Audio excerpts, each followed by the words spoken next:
ঈদের দিন সকালবেলা আমার আপনার এক নম্বর গোসল করা দায়িত্ব। আগে আগে উঠা গোসল করা না, আরও বিভিন্ন কিতাবে আরও অনেক বিষয় আছে। প্রত্যেকের মহল্লায় ফজরের নামাজ জামাতের সহিত পড়া, এটাও একটা ঈদের দিনের আমল, এটাও একটা ঈদের দিনের। গোসল করা 2 নম্বর, মেসওয়াক করা 3 নম্বর, খুশবু লাগানো। খুশবু লাগানোর ক্ষেত্রে এটাও খেয়াল করা উচিত, এমন খুশবু লাগাইলাম এদিকে 12 জন এদিকে 12 জন, 24 জনের মাথা ব্যথা হয়ে গেছে। কিছু খুশবু কিন্তু এমন আছে। তো সুন্নতের আমল করতে গিয়া এমন খুশবু লাগায়েন না যে 12টারে ফালাই দিলেন এদিকে 12টারে ফালাই দিলেন, এমন খুশবু লাগানো ঠিক হবে না। আমল করার আগে আমলটা আমি করতেছি এটার দ্বারা আর ক্ষতি হয় কিনা এটাও খেয়াল করতে হয়। খেয়াল করতে হয় না, আমার মনে কষ্ট পান কিনা কি জানি। মাইকে ডাকাডাকি হয় না, ডাকাডাকির একটা সীমা থাকা দরকার। ডাকাডাকিরও কী থাকা দরকার?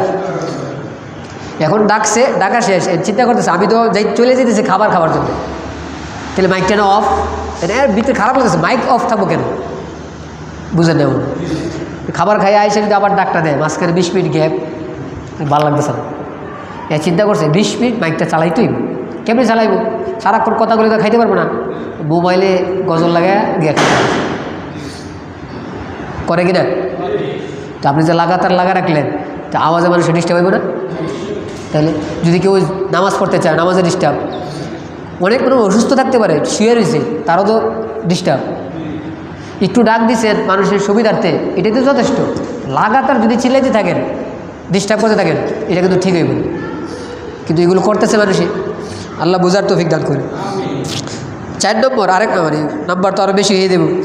ঈদের দিন সকালবেলা, এই ঈদুল ফিতরের দিন ঈদগাহ যাওয়ার আগে একটু মিষ্টান্ন খাবার খাইয়ে দেওয়া, এটা একটা বিশেষ আমল। কেন জানেন? এর আগে আমরা পুরা মাস না খাইয়ে রয়েছি, আর আজকের দিনটা খাবারের দিন। যদি আমি না খাইয়ে যাই তো যেন না খাওয়ার সাথে মিল হয়ে গেল। এই জন্য ইচ্ছা কইরা যদি একটু খাবার খাইয়া দেন তো এটা ভালো, সবের কাজ।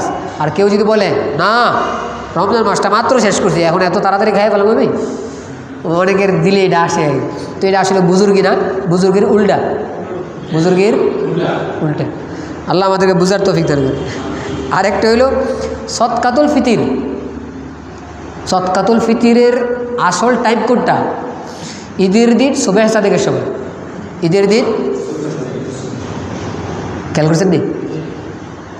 এখন মাসালা হলো যদি কেউ আগে দিতে চায় তো দিতে পারবো, দিলে হয়ে দেব, কিন্তু আসল টাইম কখন এটা তো কমাস কম জানা থাকতে হবে আমার। আসল টাইম হলো ঈদের দিন সুবহ সাদিকের সময়। যদি কোনো ব্যক্তি আগে না দেওয়া থাকে অবশ্যই নামাজ আগে কী করবে? দেওয়া দেবে। আর যদি না দেয় নামাজের পরেও দেওয়া লাগবে, সার নাই কি নাই, সার নাই, দিতে হবে, এটা শিব। আল্লাহ বুঝার তৌফিক দান করে। আরেকটা হলো যে ঈদের দিন সকালবেলা, এই ঈদে না, এটা পরের ঈদে যে কোরবানির গোশত খাওয়া, তো এই ঈদে তো কোরবানি নাই। আরেকটা সুন্নত হইল নামাজটা হবে কোথায়? মসজিদে না ঈদগায়? যে এলাকায় ঈদগাহের ব্যবস্থা আছে সেখানে ঈদগায় পড়বে। আর যে এলাকায় ঈদগাহই নাই, সবাই এমন বুজুর্গ ছেলে মেয়ে নাতিমতি এমন বাড়ি বানাইছে ঈদগাহ বানানোর জায়গা নাই, আর তো তারা কী করবে? মসজিদে পড়বো জায়গা না থাকলে।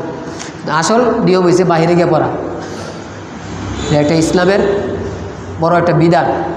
অনেক বিষয় আমার আপনার যেখানে বুঝে আসবে না, সব বুঝার জন্য আমাকে আপনাকে আল্লাহ দায়িত্ব দেয় না।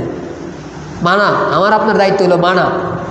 কোনো মাসালা বুঝে আসতে পারে, কোনো মাসালা বুঝে নাও আসতে পারে। আরেকটা সুন্নত হলো ঈদের নামাজে যখন আমরা যাব পায়ে হেঁটে যাব। শুধু শুধু বেটাগিরি দেখানোর জন্য কি দিয়ে যাওয়া? বাইক দিয়ে যাওয়া। যদি দূরে হয় যাইতে কষ্ট হয়ে দেব, তাইলে বাইক দিয়ে যান। কাছে আসে এখন তো আর গরম দেখার দরকার নাই। আল্লাহ আমাদেরকে বুঝার তৌফিক দান করে। এক রাস্তায় যাওয়া আরেক রাস্তায় ফিরে আসা, তো এটাও আমরা করতে পারি যদি সম্ভব হয়। আর আরেকটা হলো তাকবীর বলতে বলতে যাওয়া। এই ঈদে আসতে হবে, আর কোরবানির ঈদে জোরে হবে তাকবীর। কি ভাই? আল্লাহু আকবার, আল্লাহু আকবার, লা ইলাহা ইল্লাল্লাহু, আল্লাহু আকবার। বুঝে আসছে ভাই? আল্লাহু আকবার ওয়ালিল্লাহিল হামদ, এটা আমরা বলতে বলতে যাইব, আবার আসার সময় বলতে বলতে আসবো। তাহলে 1 নম্বর চাঁদের আমল, চাঁদ দেখার আমল। 2 নম্বর রাতের আমল। 3 নম্বর ঈদের দিন সকালবেলার সুন্নত। বুঝাইতে পারছি ভাই? নামাজের আগে ওই দিন কোনো আলাদা নফল নামাজ নাই। বুঝাইতে পারছি আমি? তাহলে যদি নফল নামাজ না থাকে, কোনো ব্যক্তি যদি নামাজ পড়ে, কি নামাজ পড়বে?